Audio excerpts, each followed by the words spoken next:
Hi, welcome to செல்விஸ் kitchen junction. இன்றைக்கி சிம்பிளாக ஒரு ரசம் எப்படி பண்ணுறதுன்னு பார்க்கலாம் வாங்க. ஒரு சின்ன நெல்லிக்காய் சைஸ் புளி எடுத்துக்கோங்க. இது தண்ணியில் போட்டு நல்லா கரைச்சி ஃபில்டர் பண்ணி எடுத்து வச்சுக்கோங்க. சரிங்களா?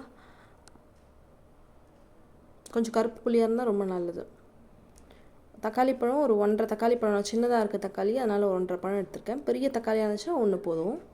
இது எல்லாத்தையுமே கை வச்சு நல்லா கரைச்சி இந்த மாதிரி ஒன்று பாதிமாக எடுத்து வச்சுக்கோங்க. நல்லா கையிலே கரைச்சிடுங்க தக்காளியை. ஸோ இந்த கரைச்ச தக்காளியில் புளி நம்ம ஃபில்டர் பண்ணி வச்சுருக்கோம் இல்லையா, ஸோ அதையும் இதில் ஆட் பண்ணிக்கலாம்.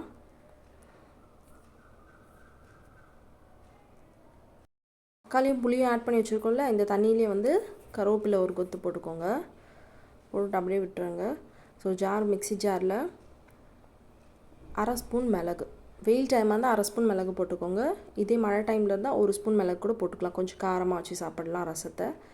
1 ஸ்பூன் ஜீரகம், அப்புறம் ஒரு பூண்டு, பெரிய பல்லாக இருந்தால் 3 பல், சின்ன பல் பூண்டாக இருந்தால் ஒரு 5 பல் பூண்டு வச்சுக்கோங்க. அதுக்கப்புறம் ஒரு 1/4 ஸ்பூன் மஞ்சள் பொடி. ஸோ இது எல்லாத்தையுமே வந்து நல்லா ஒன்றும் பாதியமாக நல்லா அரைச்சி எடுத்துக்கலாம் மிக்சியில். ஸோ மிக்சியில் அரைக்கும் போது 1/4 டம்ளர் தண்ணி ஊற்றிட்டு அதில் அரைச்சிக்கோங்க. ஸோ இந்த மாதிரி கொஞ்சம் தண்ணி ஊற்றி அரைச்சிங்கன்னா கொஞ்சம் நரன்னு இருக்கும் பாருங்கள்.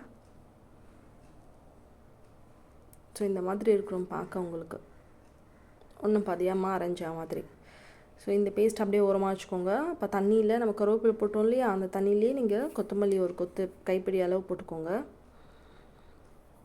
போட்டுட்டு நீங்கள் அப்படியே விட்டுறக்கூடாது, நல்லா கை வச்சு கசக்கிடணும். அந்த தண்ணி, புளி, கருவேப்பிலை, கொத்தமல்லி இது எல்லாத்தையும் நல்லா கசக்கணும். அப்போ தான் அந்த ரசம் ரொம்ப வாசனையாக இருக்கும்.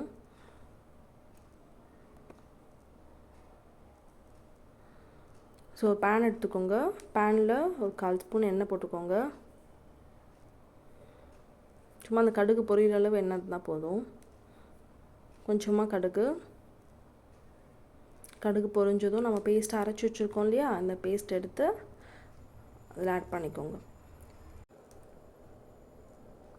எப்போ புளி தண்ணி ஆட் பண்ணோன்னா இந்த வதங்குறது எல்லாமே கரண்டியில் வந்து ஒட்டிக்கும் லாஸ்ட்டாக. ரொம்ப தீஞ்சிடக்கூடாது, தீஞ்சாலும் ரசம் நல்லா இருக்காது. நீங்கள் இப்படி வதக்கிட்டே இருங்க.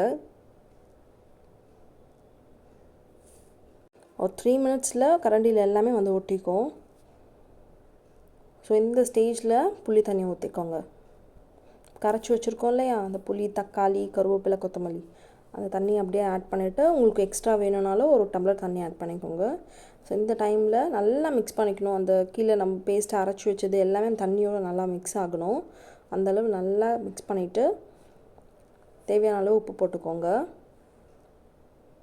உப்பு போட்டு நல்லா மிக்ஸ் பண்ணிட்டு இதுக்கப்புறம் நம்ம மிக்ஸே பண்ணக்கூடாது. சரிங்களா? இதுக்கப்புறம் நம்ம அதை டிஸ்டர்பே பண்ணக்கூடாது, அப்படியே விட்டுடலாம். கொஞ்ச நேரம் கழித்து பார்த்தீங்கன்னா புளி தண்ணி அப்படியே இறங்கிட்டு தண்ணி மேலே இருக்கும் பாருங்கள். அந்த ஓரத்தில் தண்ணி மேலே இருக்குது, புளி தண்ணி அப்படியே இறங்கியிருக்கும். ஸோ இதுக்கப்புறம் நீங்கள் பார்த்துட்டே இருக்கணும். அதை லைட்டாக கொதியே வரக்கூடாது ரசத்தில். அங்கங்கே நுரைச்சி வரும்போதே நம்ம ஆஃப் பண்ணிக்கணும்.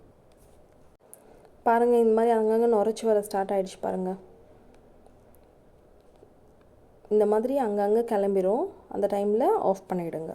கொதிக்கவே விடாதீங்க. ரசம் கொதிச்சா கசப்பு எடுக்கும். ஸோ அதனால் ரசம் கொதிக்க வேண்டாம். அப்படியே ஆஃப் பண்ணிவிட்டு சுட சுட சாப்பாடில் நீங்கள் சர்வ் பண்ணி சாப்பிட்டு பாருங்கள், ரொம்ப சூப்பராக இருக்கும்.